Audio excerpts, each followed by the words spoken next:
Well, hello there, empowered principles. And yes, you are becoming empowered. This is day 3 of released. We're releasing the pain of having been released from your position.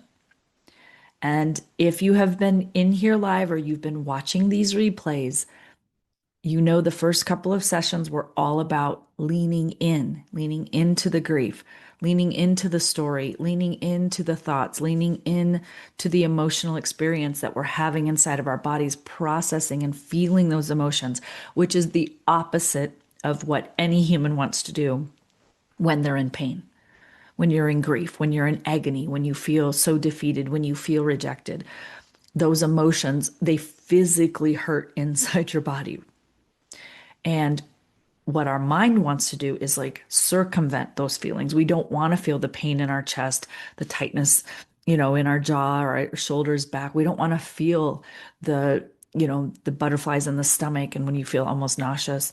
We don't want to feel that pain inside of our hearts and our chest where we can hardly breathe and it feels like there's an elephant sitting on us. Or we feel when you feel restless and you want the agony to go away and it feels very restless in your body and you just feel like you have to move or you can't take it anymore and you just want something to numb the pain. We've talked about ways of handling that where you can move your body physically, or maybe your body needs rest, but tuning into your body. What does it need? What is the emotion asking for? Is it asking for sleep? Is it asking for rest? Is it asking for some reprieve? Does it need to take a walk? Does it need to call a friend? Do you need to sit alone and journal and just cry it out? Do you need to be around humans and socialize and kind of fill your body with like more expansion of joy? Are there lessons to be learned from those emotions? That is the hardest part of being human. It's the hardest part of being alive. I promise you. Our emotions are the most painful thing we go through. And I know there are some horrific things that happen in the world. There's physical pain, which is horrible when someone's being hurt physically in some way. And then there's emotional pain, which is a different kind of hard. And emotional pain, psychological pain, that comes around and around and around again. But what's interesting is like there's physical pain. We break an arm, we cut ourselves, we get into a car accident. The kids fall down on the playground from little boo-boos like scraping their knee to big, really traumatic physical injury where the body actually goes into shock to protect itself from the level of pain. And then we get them to the hospital and take care of that physical pain. But then there's the mental and emotional pain. Why did I do that? How did I not see that car coming if we've been in a car accident?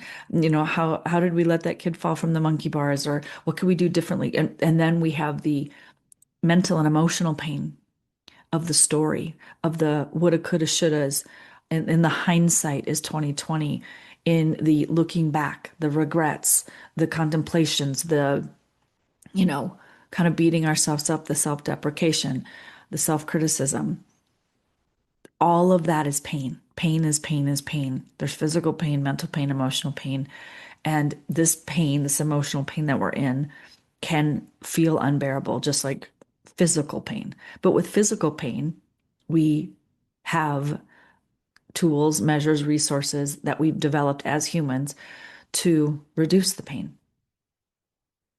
And with emotional pain, we have tools and resources available to us that can numb the emotional pain, can quiet the brain, right? We have medications that we can take to reduce anxiety and quiet the brain and kind of numb us out a little bit, make us feel a little better. Some people drink alcohol, some people smoke weed, some people, gamble. We have devices for buffering or numbing ourselves, which in small doses may give you some reprieve and some relief, but in more long-term situations can create, an attachment to that numbness. Because anytime we're not, right, like People who drink, if they start to drink to numb themselves, to avoid feelings, to not lean into the situation, then anytime they're not numbed, the pain comes up and it feels so much bigger and so much worse because we've been stuffing it down and numbing it and distracting ourselves and trying to avoid it. So the first two are really leaning in and just saying, without, you know, trying to numb the emotions until I can't take them anymore. Or I need to take a walk, or I need to sleep, or I need to call a friend. Or maybe you do need some medical interventions, and I would recommend you talk to a therapist or a psychologist or somebody medically trained, professionally trained in that. This is about at what level can you manage your thoughts, your feelings, your decisions, your actions? How can you step back and gain perspective? And that's what today is about. So today we're stepping into day 3, which is exploration. So we're walking in to the beginning of release. Remember, I promised you it was going to start to feel better. And here we are. We're in the moment where it is going to feel better. But you know how people will say, like, it's going to get a little worse before it gets better? That might end up happening today. Okay. And it's okay. Nothing's gone wrong. Nothing's gone wrong if you are getting some breath, getting a little reprieve, and you're opening yourself up and you're starting to want to explore. Okay. Excuse me. I have allergies, particularly up here in Tahoe. Everything is blooming and it's morning here. It's 9 in the morning here. So I'm still letting my allergy medicines kick in. Okay. So I want you to take a big breath. Notice if your body's really tense. And I just want you to take some breaths and relax. It's Saturday morning. I wish I had brought my coffee in. Saturday morning, a cup of coffee or a cup of tea, which I love. Tea is my favorite. I'm a decaf girl, so I drink coffee and tea, but I drink only decaf because I don't like the way that the caffeine feels in my body. Which, interestingly, as we digress here a little bit, just for fun on this Saturday morning, to get to know one another, like I won't drink caffeinated coffee at all or tea at all. It just makes my body feel like super hyped up and not in a good way. In a like make this stop kind of way. But I love Coke Zero, which has caffeine. But anyway, I digress. So whatever you are sipping on this morning, actually just have my water here. Um, let's dive into the exploration. So this is where it's going to feel more empowering. And also, there are going to be moments in our exploration journey that will give you a little, feels like a little dagger because we are exploring both sides from all different angles and facets, right? Like we're looking at a diamond and we're looking at it through each little cut, each little, facet, each little crevice. And there's going to be different thoughts that come up, different emotions, different understandings. When you look through different lenses, there's going to be different kinds of clarity that opens up. There's going to be clarity that gives you so much relief because it's not in your sphere of control. And there's going to be clarity where you're like, oh, I was kind of blaming or abdicating that, but that one actually was on me. Ugh. That's going to feel a little bit like a sting, a paper cut. And then there's some relief where it's like, oh, that actually wasn't me. And I was taking that on. That's what this exploration is about. When I'm going to talk about the 50-50 experience here, I'm going to talk about there's 50% of things that we were owning that aren't ours to own, and we can release them and it's going to feel better. It's like, oh, that was on them. That's not something I can control. I'm going to stop trying to control that. I'm going to release attachment to that. And there's going to be things where I wasn't taking ownership of, that I was kind of blaming, or I was like avoiding, or I was, abdicating responsibility and ownership on my part. But that's me. That's the 50-50. There's parts where we were owning that we're going to let go. There's parts what we weren't owning that we're going to take control. But what it does is it put you back into your lane of empowerment. When I coach, I always am thinking about like in the Olympics, people swimming in their lanes. And you know what it would be like if like a swimmer like veered off into somebody's lane and now you're like interfering. You're not taking the straightest path on your journey in your space. That's in your control. You're getting into somebody else's, which is bumping you and not helping you, but it's not helping them. And we get kind of caught up. We get like in a Venn diagram of like the gray area where everybody's in everybody's business, everybody's in everybody's lane.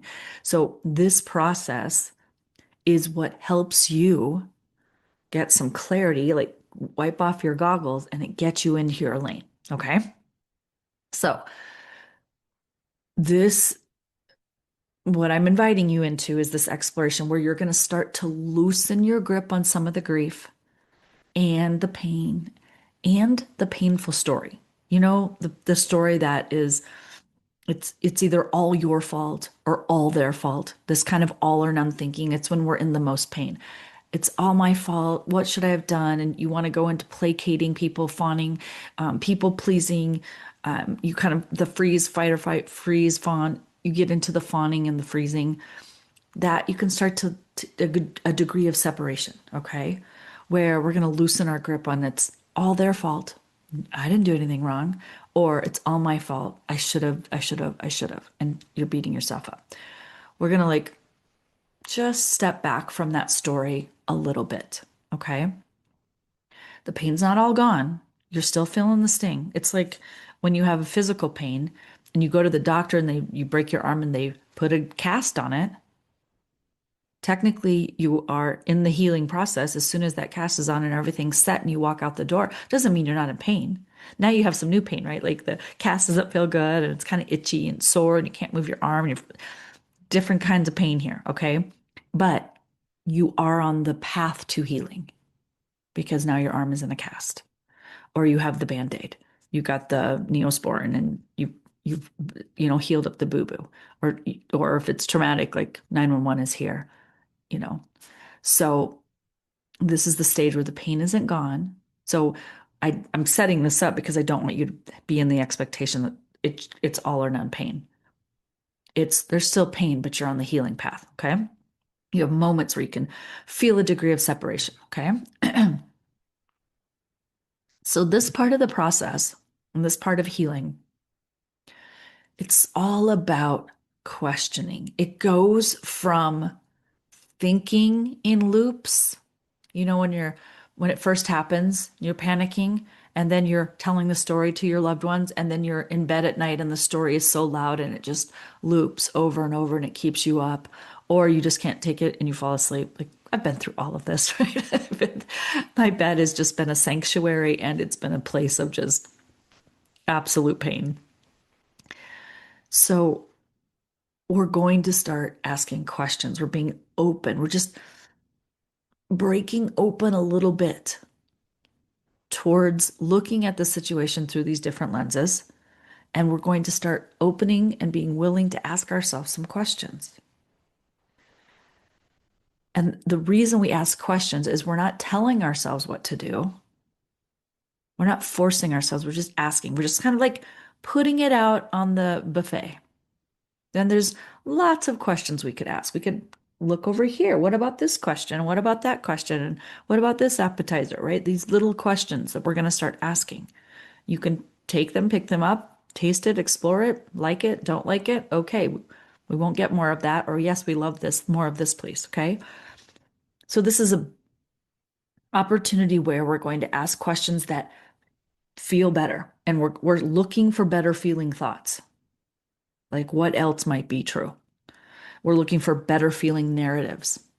And we're on that journey. And along that journey are going to be some less better feeling under realizations or understandings. But once you see them and you have clarity, then you take the ownership back. It actually feels better to be back in control. Like feeling out of control, feeling no power is the worst. That's the most pain. But when we start to ask questions that lead us into more empowerment, we feel better. Okay. So The goal here is to seek to understand. We're just going to explore. So after that initial shock, after all those emotions wash through you, you can begin to explore the situation. So the shock is day one when and even if you felt inklings of it, but nobody really said anything to you, there's a moment they pull you in or they come to your office and they say what they're going to say, and you felt in shock and you said what you said or you froze and didn't say anything. But then there's the wave of emotion, like what just happened? You go through all of that. But now we're in a place where, like, okay, this has happened. I've felt a lot of feelings and I want to expand my perspective. So, what's the full truth here? I'm going to offer a lot of questions today, and I'm going to let you sit with them. But you don't have to they're not rhetorical. It's like, well, what's the full truth? Well, the full truth is I got fired. And the full truth is I'm mad. It's like, okay, we can be there or we can sit with it for a while. Like, what is the full truth here? What's in this for me to learn, to develop, to understand? What's in this for me? What awareness can I seek out? And what can I seek to understand? And just sitting with yourself. And you can think about it. I like to write out my answers because I feel like when I tap into my internal compass, the guidance system that I was built with, born with, when I just think it, it's my head that's answering the questions. But when I write it, it's my body, heart, mind, soul that's answering the question. And our mind sometimes will suppress, oftentimes will suppress because it likes the story that it came up with. It's like, well, I want you to be the victim in this. I don't want you to have in power. Because if you don't have power, if you don't have control, then people can just feel sorry for you and you can feel sorry for you. And you don't have to put any effort or do any work or take any ownership. So there's a benefit to being kind of having the victim villain story line where they're the villain, you're the victim, poor you. And there's sometimes it's true. Sometimes you got fired for no reason. And they didn't give you a reason. We're going to talk about that in a minute. And so, how can you reconcile that? Especially when they're not giving you anything, any information to reconcile with. How does one reconcile? It's like being ghosted, right? Where they don't tell you why they released you, they don't tell you why they left you. They just left. No warning, no conversation, no explanation, no discussion. Okay, what is that about? But when you look at the full truth, like why would a person ghost? Why would a district like kind of ghost an employee? Why might they do that? What we're starting to do is look through other lenses. Like, have I ever ghosted somebody? Have I ever not, have I let a teacher go and just like not really given them anything other than very vague comments? What is that about, right? And we start to see like, oh, sometimes people ghost or give very vague, it's not you, it's me. The district might say, oh, it's not you, it's just our numbers, or it's not you, it's not a fit. And you're like, well, but that isn't that me? I take that kind of personally. If it's not me, but it's not a fit, then what does that mean? You get these kind of weird, vague, generic, kind of just no real specifics, right? And that feels very hard to grapple with. So, in those moments when you're grappling with, well, how can I change this narrative? Like they didn't give me any information. It's more common than you think. But in taking back our ownership and our empowerment, we start to ask these questions. Why might somebody ghost? Well, one, they didn't have a legitimate reason. So they don't have a reason to give. They can't give one because they don't have one. That's one lens, one possibility. Another one is they had a specific reason, but they were afraid to tell you. They just didn't have the courage, or they didn't have the words, the language, or the stamina, or they were just afraid to say it. They didn't want to hurt your feelings. Three is they have a specific reason, but they don't believe it will be well received. Like maybe it's not as in alignment with, you know, laws, policies, procedures. And so they don't want to put anything on the paper. They don't want to document it. We don't know. We're speculating. All we're doing is looking through lenses. We're just trying to, and we're not doing this so we can come up with a lawsuit and maybe you need to, but this is really the exploration of just like, why might this be happening? And also, why might it be happening for me? What are the reasons? You know, I've been through a very personal, um, I've been released personally, and it's been years now, but at the time, you're grappling with why. It was a ghosting, no warning, no conversation, just complete one day here, one day gone.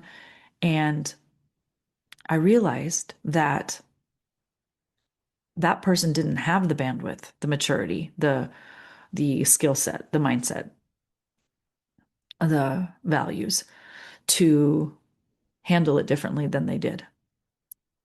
And so I could hand my power over to that person, which I did for a long time. Or I could bring my power back and say, look, I don't know why this happened from their lens. I could speculate all the day long, which I did to get kind of, it was a part of the process. But then I decided, like, let me give me my own feedback. And so this actually happened to me professionally too, where they make a decision about your career path, your employment, your position. And for me, I didn't get released, I got promoted, but it felt not very promoting. Well, it didn't feel very supportive and positive. It felt like we're moving you, right? And because we don't want you here, we want somebody else here, whatever. I don't really even know. I never got the full scoop. And this is the story I'm sharing with you is whether it's professional or personal, and you don't get the feedback, you get ghosted personally or professionally. They just kind of like moved you, didn't really say anything. Time for a change. That's what I was told. Time for a change. Oh, really? Says who? So eventually, I realized I wasn't going to get the full story, the real truth, the full truth, nothing but the truth. I wasn't going to get that from them. So the narrative around the experience for me was going to come from me unless I handed it over to them. So there's a moment where you're like, they are in control of this experience. It's just happening to me to wait a minute. I'm not really getting the full story. They're not going to share it. They're not willing to share it. Not able, capable, whatever it is. And so I have a decision to make. I am going to give myself the feedback. I am going to create the story. I'm going to ask myself, Angela, right? What, you know, what do you think happened? What do you, like, if someone were to ask you this 2 years from now, 5 years from now, 10 years from now, what do you want the story to be?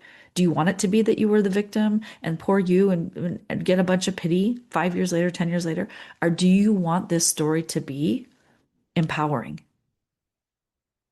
Do you want to say, like, it was a very uncomfortable experience, one of the hardest chapters of my life. I was really grieving the rejection and the release, and it ended up being the most empowering experience because I decided I'm going to take ownership of this. I'm going to decide what went really well. What did I do really well in that position? What am I most proud of? What are the accomplishments I created during that time in that position? What was I proud of? What felt good about that job for me? I don't need them to tell me. I can tell myself. What did I do well? What feedback do I have for myself?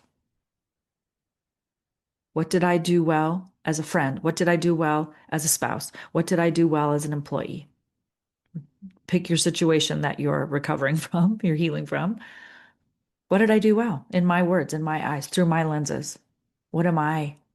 Feels good for me in this position? What did I contribute? No matter what anybody else says, what do I feel good about?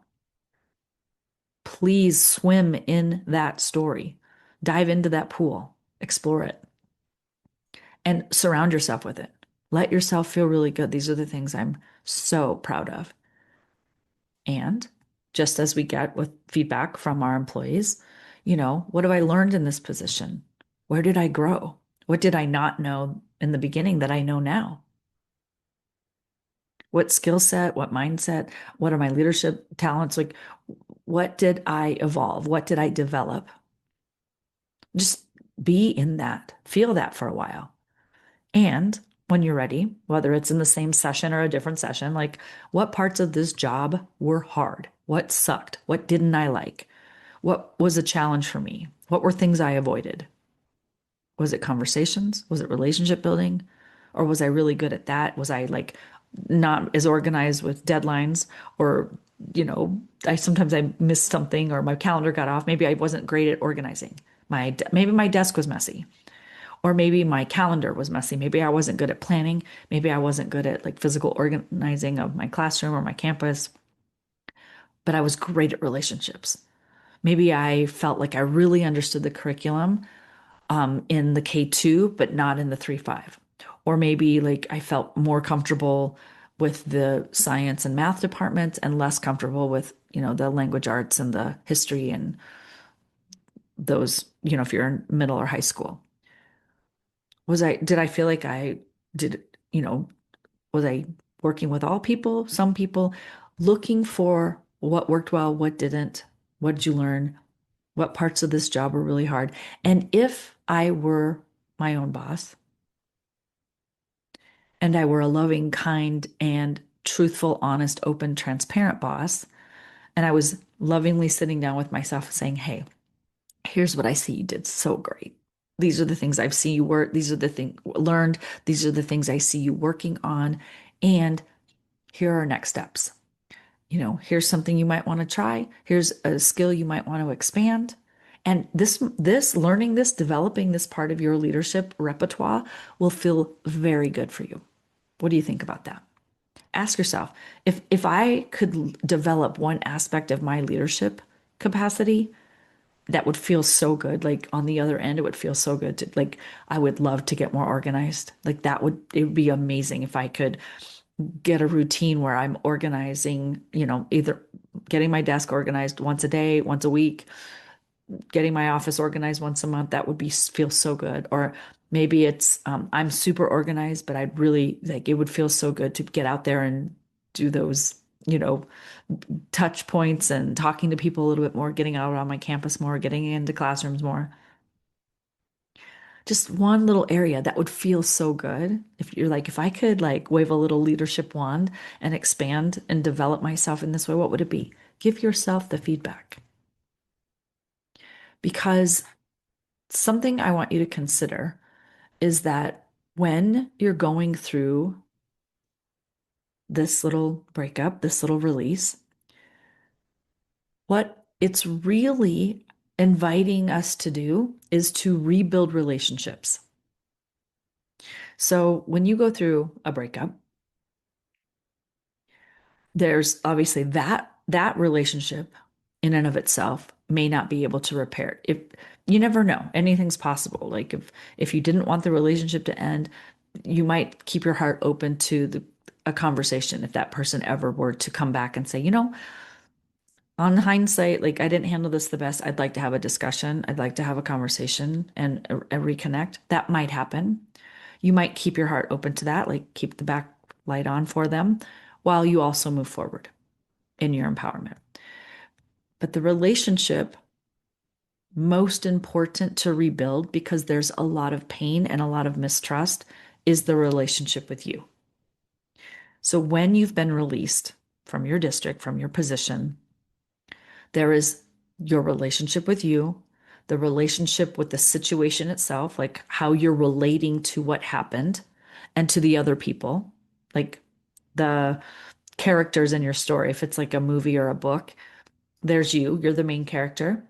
And then, the superintendent's a character, the assistant, the cabinet members are, maybe your colleagues are, in the background characters, but there's, primary players here. So, and you have relationships with them in this story throughout this chapter, this book of your life, right? You also have a relationship with the experience. So the situation I think about as external, and then the relationship you have with the experience is how it felt. And then there is the relationship that you have with your future self, with your future, with your career in its entirety, the future of your career. There's a relationship there. So the most important one to start with is with yourself, because this relationship most likely had an identity quake and it was probably rocked a little bit. You started to doubt yourself. You started to be mad at yourself. You started to feel regret, or you felt like you should have done more. Or, if you're in the angst of it's their fault and not mine, there's almost a lack of trust with yourself there, because it's like, how could I possibly look at anything I did or that I contributed to this? I don't want to look at that. Why? Do you not feel you have a relationship with yourself that you could handle looking at that?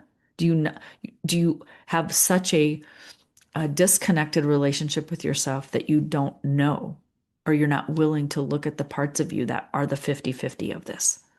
Okay. So you might be really mad at yourself. You might be really upset.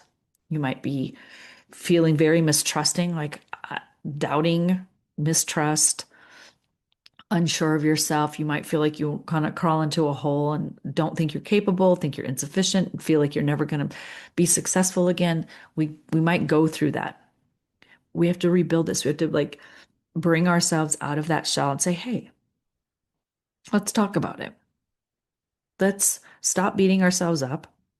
Let's stop being angry. Let's stop feeling all this regret, all this resentment. And let's talk about how we want to feel. Let's talk about what are we going to do moving forward.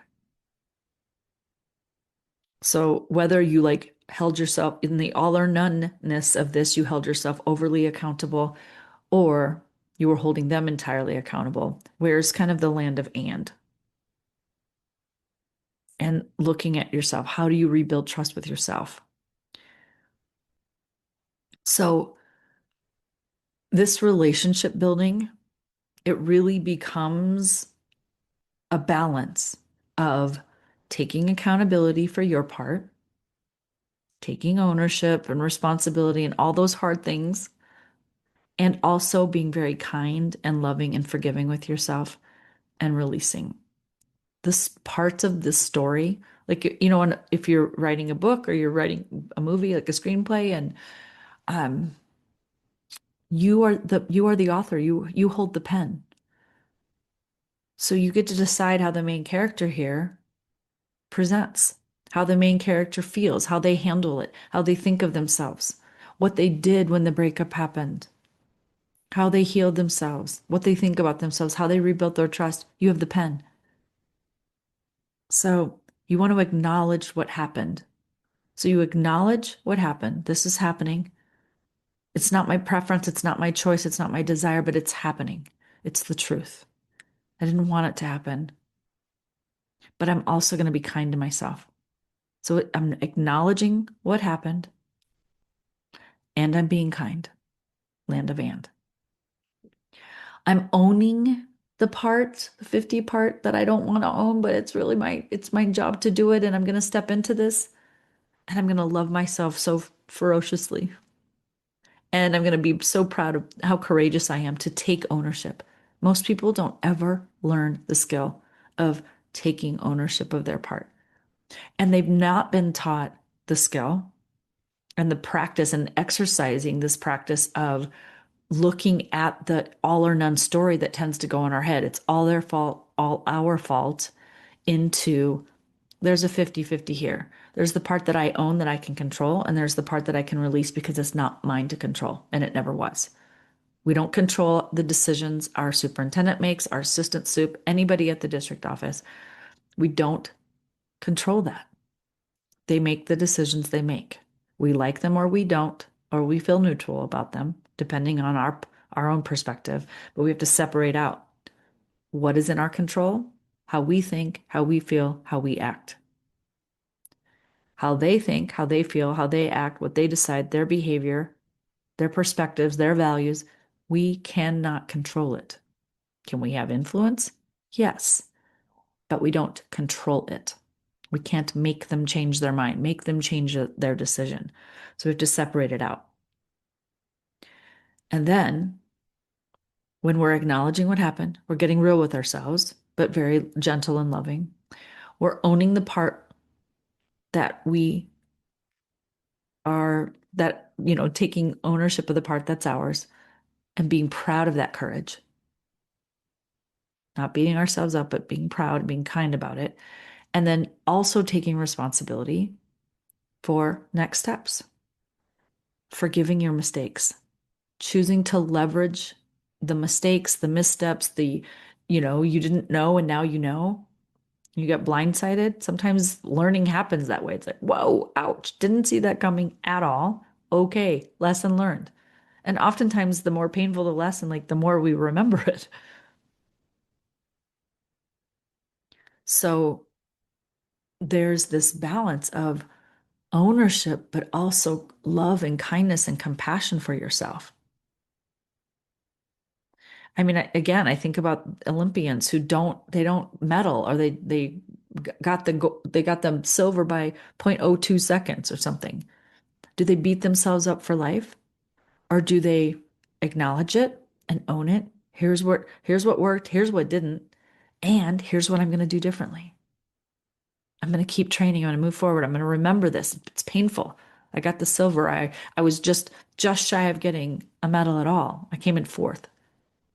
It's like everybody remembers the gold, and they might remember silver and bronze. Definitely don't tend to not remember anything past four, right? So how can I live with that? What did I do well? What am I going to do differently? What did I learn? And the pain is kind of anchoring that in, but also, okay, I don't need the pain to anchor it anymore. I've learned the lesson. It's like the Band-Aid, it's healed. I can take the Band-Aid off. I don't need the compression. I don't need the cast forever. I can take responsibility and move forward. So when you're acknowledging the facts of the situation, what you're doing is you're separating out. Like there's a story, there's facts, and there's opinions. There's facts about what happened, and then we have thoughts and feelings about it, right? So the interpretation of the facts are separate from the facts. So the fact is they called me in on a Tuesday at 3 o'clock in the afternoon. We had, there was a holiday on Wednesday. So they did it at 3 o'clock in the afternoon. They pulled me into their office. The meeting was an hour long. These are the words that were said. I got into my car. I drove home. Facts. Interpretation of the facts. Oh, they called me in on a Tuesday at 3 p.m. because they knew Wednesday was a holiday. They knew that I was, not coming into work the next day, so that was going to give me time. I'm surprised they didn't do it on a weekend or right before a long break. Those are interpretations of the facts. And then there are the words that were said, and then our interpretation. This is what the words meant. These are the words that were said. These are the words that were meant. So we need to acknowledge there's a separation between here's what happened and here's what I made that mean. This is my interpretation of what they did, why they did, what they said, why they said it. Who was the one? Why they chose that person? Why they chose the timing? You see that? And then owning our part is looking at the facts from all the different angles, viewing the situation through the lens of the district. We don't want to do that in the beginning because our lens, we're too consumed by our own lens. But this is the stage where we're like, hmm, I wonder where they were coming from. Not that you can change it. It just helps you. This is all about helping you. It's not about fixing the situation or changing them or, getting back at them in any way. This isn't about, you know, retaliation. And it's not about fixing it or having it all go away. It's like, okay, it's possible this, it's possible that, maybe this, maybe that. What it does is it softens you because it expands you, your perspective. Maybe they said it because of this, or it could have been that. I don't really know. It's like at the end, I don't get to know. So I get to decide, like, what do I think? What do I want to think they meant? What would feel the best? What would feel the best to me? What would empower me the most? What version of this story of that through their lens?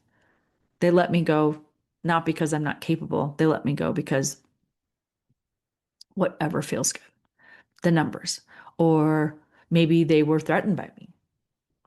Maybe they didn't like that I stuck to my values. Maybe I spoke up. Maybe I was strong. Maybe the things that I value about myself they didn't like.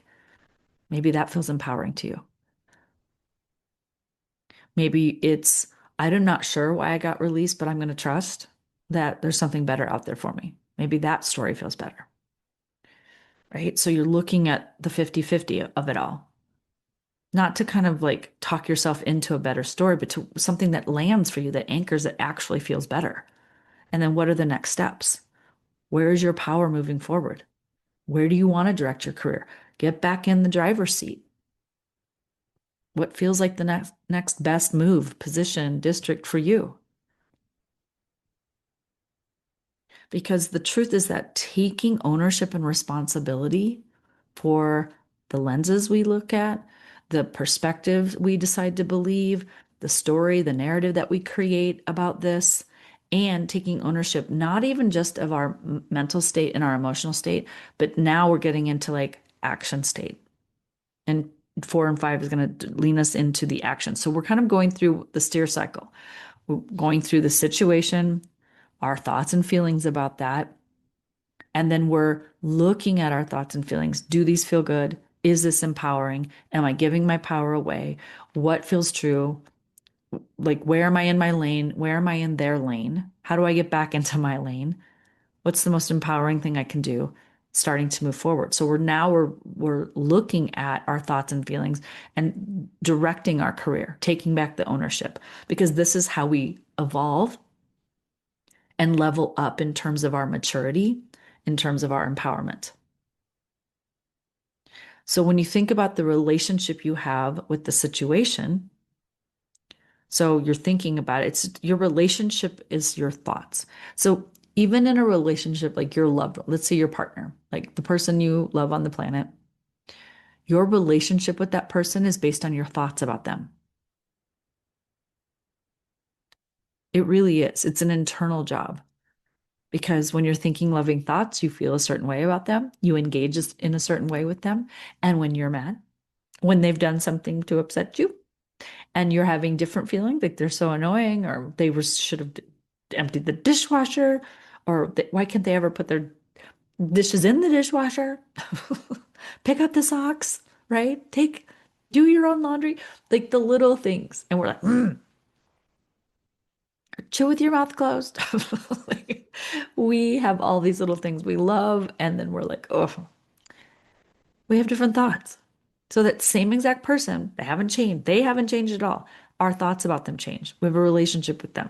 When we're annoyed, we're going to think differently. We're going to feel differently. We're going to treat them differently. We're going to engage with them differently than we do when we're feeling like very connected and loving. So a relationship with the situation is the same thing. You can be angry at the situation. You're like, I'm mad that this happened. I'm mad at the people who were involved. I don't like this story one bit. I don't like how it was handled, what was said. It's like, okay, let's work this. Let's question this again, explore it. We're exploring today.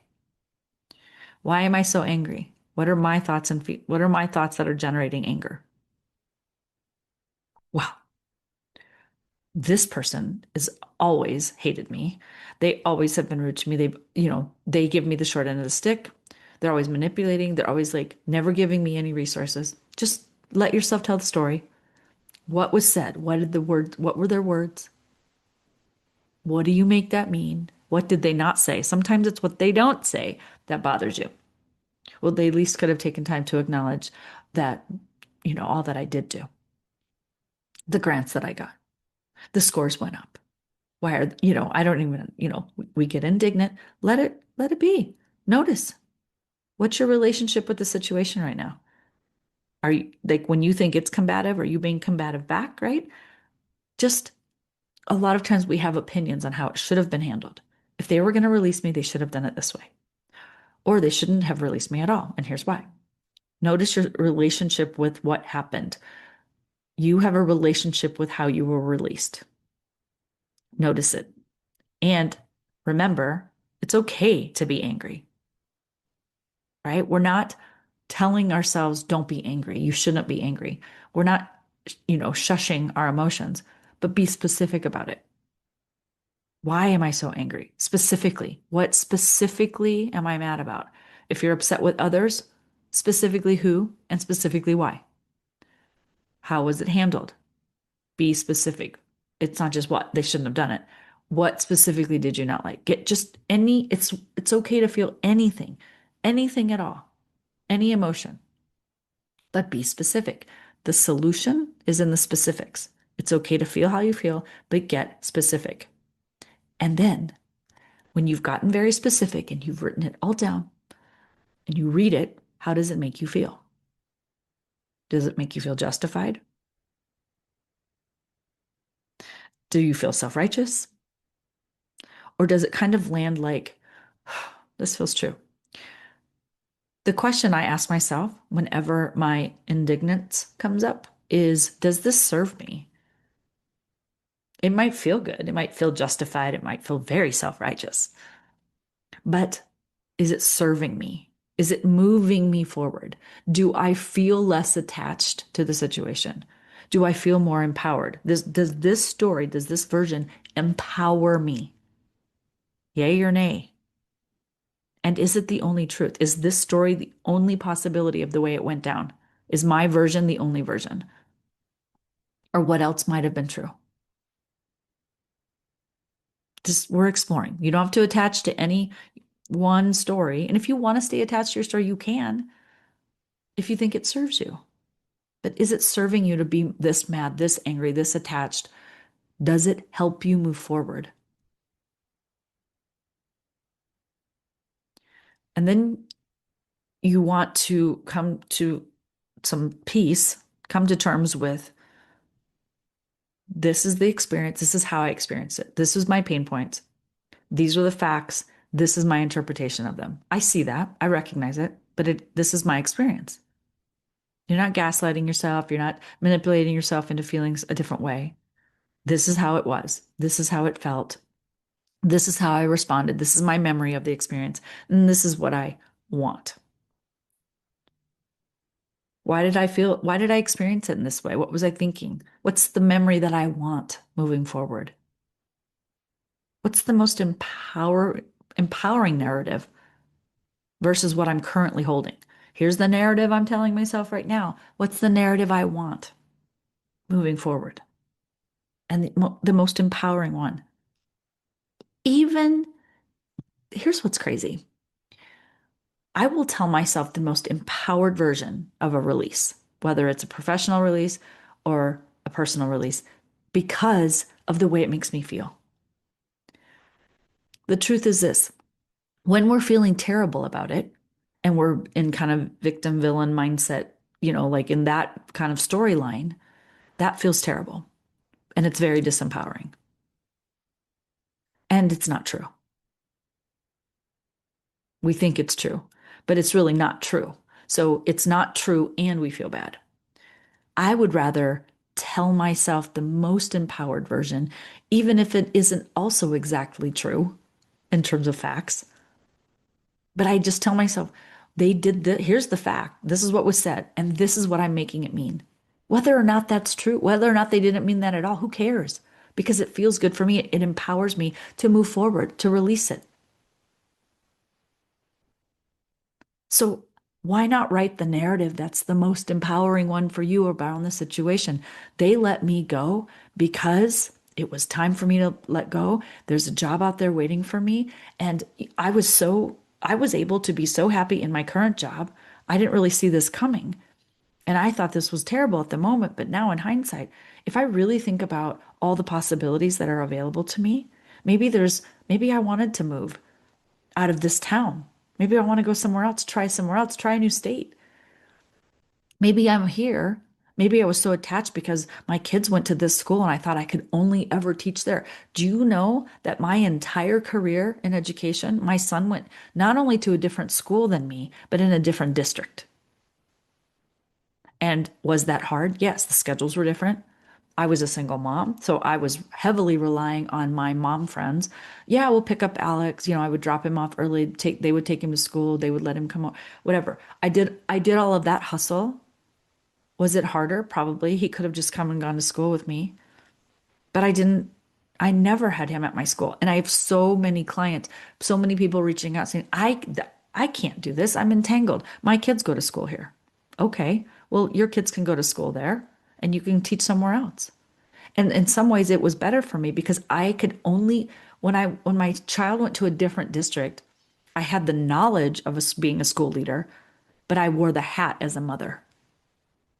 So I remember an experience with my son where I said, "Hey, I know behind the scenes because I am a principal.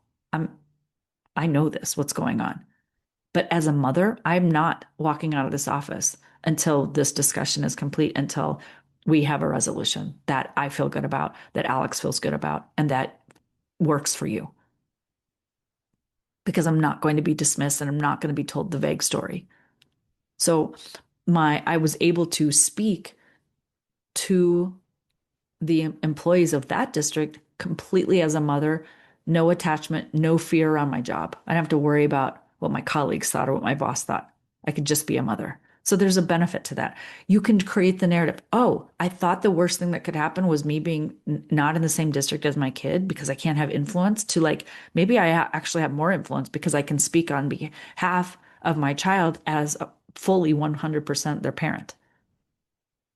So, what would be the most empowering story for you?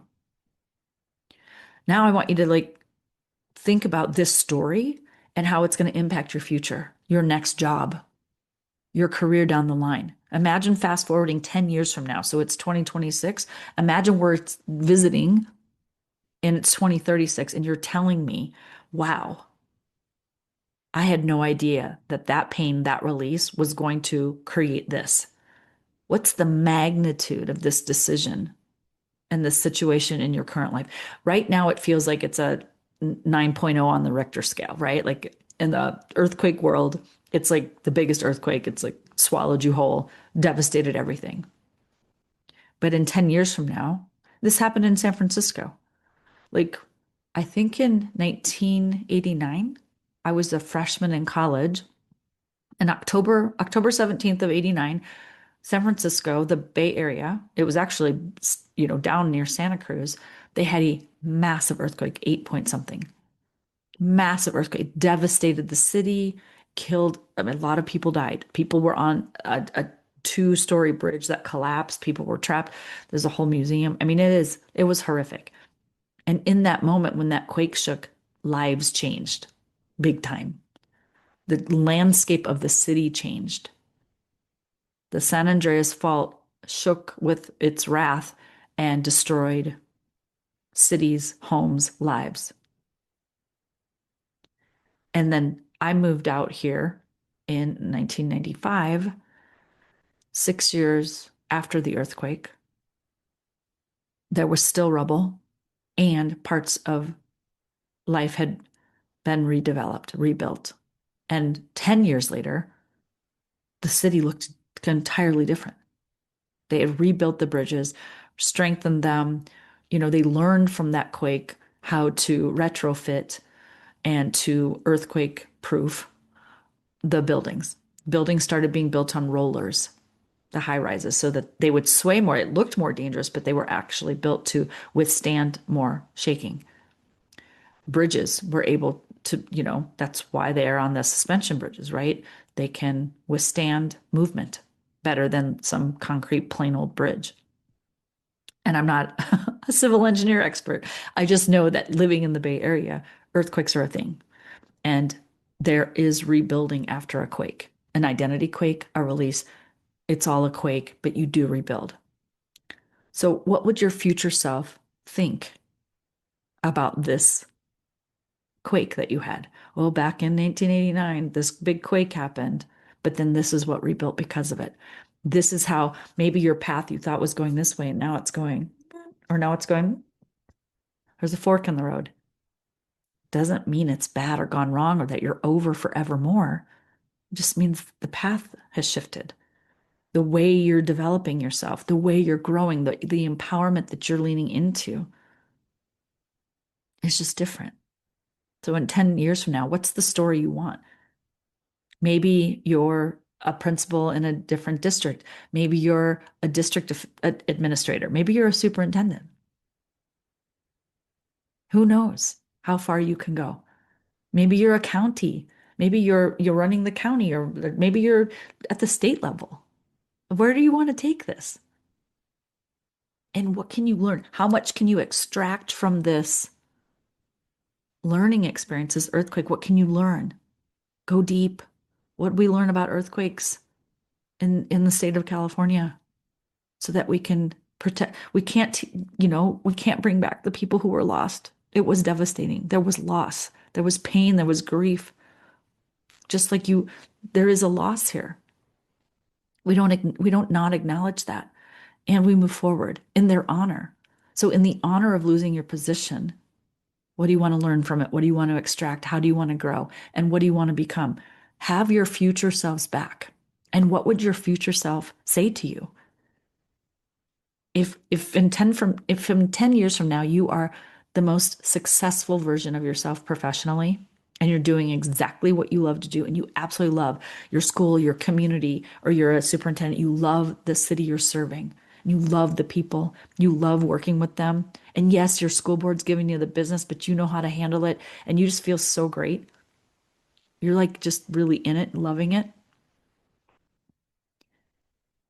What is that version of you saying to you about this moment? She's probably like loving on you. Yes, that was really hard, but thank you for having the courage to go through it. And thank you for not giving up. Look at us now. Look at what you learned and look how we're applying it now to new earthquakes, to new quake identity quakes, right? So your identity matters in this moment. What you're making this situation, this experience mean about you, who you are and who you're not, what you're capable of handling and what you're not, what's going to defeat you and where you will rise, who you believe yourself to be. Identity quakes, we can't just avoid them. You could just sit in a shell and not do anything your whole life and just stay in the same job, in the same place forevermore. But guess what? Your kids will grow up. People who are attached because their kids go to school there, guess what? Your kids move out of that school. They graduate on, they matriculate into the next school. Elementaries go to middle, middle goes to high school graduates. They go off to their adult lives, college, community college, university, jobs, trade schools, online businesses, online learning. You own this. We're going to explore it. Why did the earthquake happen? Okay, maybe it happened for me. It's to learn about yourself, to learn about the attachment, to learn from the pain, and to expand your empowerment. So you create a personal story. You don't need the district to tell you what your story is. You create the story. So my personal story, right? I got promoted to the district. Here's how it actually went down. I'm in a staff meeting one day. I get a call saying the superintendent's stopping by your staff meeting today. Okay, great. I'm facilitating my staff meeting. He's sitting in the back of the room. I'd like to speak. Okay, comes to the front and says, just want to let you know, I'm pulling Angela from your school and I'm putting her up at the district office. We need her up there to do RTI. You guys have a great RTI program here. We need her. We need a change. We need her up there. So I'm pulling her from here and I'm putting her up there. Thank you for your attention to this matter. That's how it went down. That's how I learned. That's how they learned. And then the person walked out, and I stood up, identity shock, identity quake, complete shock. And I looked around the room. Everyone was like, I saw people crying. It was just silence. I was in shock. I didn't know what to say. I said, I am so sorry. That is not what I expected to happen. Class dismissed, like meeting over. And people, even after that, we just sat there and I just slowly gathered my meeting materials, you know, the little boxes with the markers and the post-it notes and the pens and that was it. I just cleaned up. Some people just sat there. Some people got up and left. I said, I'll be here if anybody wants to talk this over, but I have to also process this for myself. So if you can just give me a minute, I'm going to go pack up and go back to my office. I went back to my office, and a couple of my, the teachers who love you, support you closest to you, texted me, and they're like, holy moly, did you know this was going down? I said, I knew he was coming to announce something. That's not what I thought he would announce it, nor in the way I thought he would announce it. And then, of course, that day, I just met up with some of my closest friends and like talked it all through. And then, of course, there was an email inviting me in at 8 a.m. for a conversation, which was not great. And all I could think about was what just happened, the impact on my staff. It was horrifying to see them in pain. I was wondering, what is the district thinking? What is my staff thinking? What are the parents going to think? What's the community going to think? And it wasn't until about 7 years of going through this healing, learning this on my own, starting this business from scratch. Literally, I went up to the district for 1 year. I did RTI at the district level, and I knew right then this was not the superintendent for me. This was no longer the district that I used to love and be so attached to after 22 years of service there. I still love the community and the people, but it was not in alignment. In addition to my mom was diagnosed with a terminal illness, and they would not allow me to travel to take time off to be with her. There was just so many things that it was just not in alignment. But I went to the district for 1 year and I thought district level is not, at least this district, the district level service does not feel in alignment for me at this time. So I ended up going up to the district. I worked for 1 year. And at the end, when my mom started to get really sick, I said, I'm out. And I resigned, very painfully resigned. Another release after 22 years, I was attached to the district. And then I was free falling, no job. I could have went somewhere else, but I wanted location independence. I wanted flexibility. I wanted to be with my mom. And I had a coach at the time, a life coach, who said, because she was helping me through all of these transitions and through all of these quakes and release. And it was a lot of expansion at one time and a lot of emotional processing. And then she said, why don't you become a coach? Could your industry benefit from coaching? And I was like, oh yeah, you got that right. And that's where this started. The empowered principal. I wanted people to feel empowered because I did not feel empowered in that job. Mm-mm. If anything, going up to leadership felt like the least amount of power I've ever had. At least I had power in my classroom, some kind of control, some kind of agency. I got to become a principal, and they were like, well, now you're the face of the district. You speak on behalf of us. I was just like, a marionette, a little puppet. And based on the type of leadership that was going on in the district at that time, that's the leadership approach was, I am your master, you are the puppets, do as I say, not as I do. And I really suffered because the story that my brain told me was actually different than what happened. And what's interesting is I processed it all on my own. I literally created this healing process on my own and have been through it many times. Losing my mother, losing my father recently, losing my grandmother recently, jobs, clients. When I started this business, it was really hard. It was starting from the bottom. I didn't know what I was doing. So creating content, creating the podcast, writing the book, coaching my first clients, having people, release me as their coach, firing me as their coach.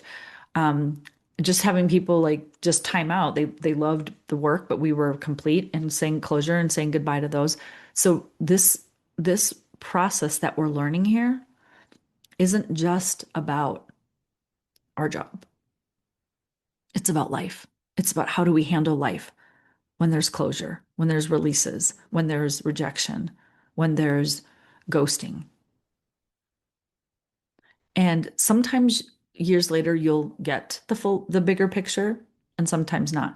One thing I learned through this process is what I went through helped me become such a better coach because I knew the pain. I lived the pain. I understood the pain. I had processed the pain. I had rebuilt from the pain and into my own. And 7 years later, as I was saying, like I found out some more details around the situation that I was in, and it was a very different truth than what I had believed to be. And I really suffered because I really thought there was more I could have done. I really made them the villain, me the victim.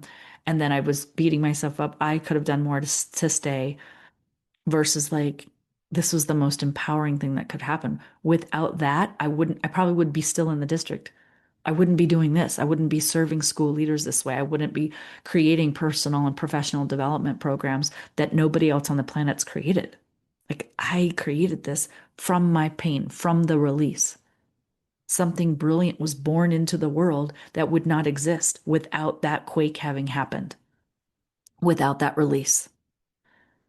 And learning some of the details in hindsight made me see how I created my own experience. It made it very clear what really happened, but I didn't know, what I really experienced because I made it up in my mind, and then seeing the difference between the facts and my interpretation of them. And it was me all along. My thoughts created my emotional experience. My thoughts influenced my decisions and actions. My thoughts impacted my identity. Because the truth is, some of it was true. Some of my story was true. That was how it went down, or my interpretation was fairly accurate. And then half of it was, and some of it wasn't.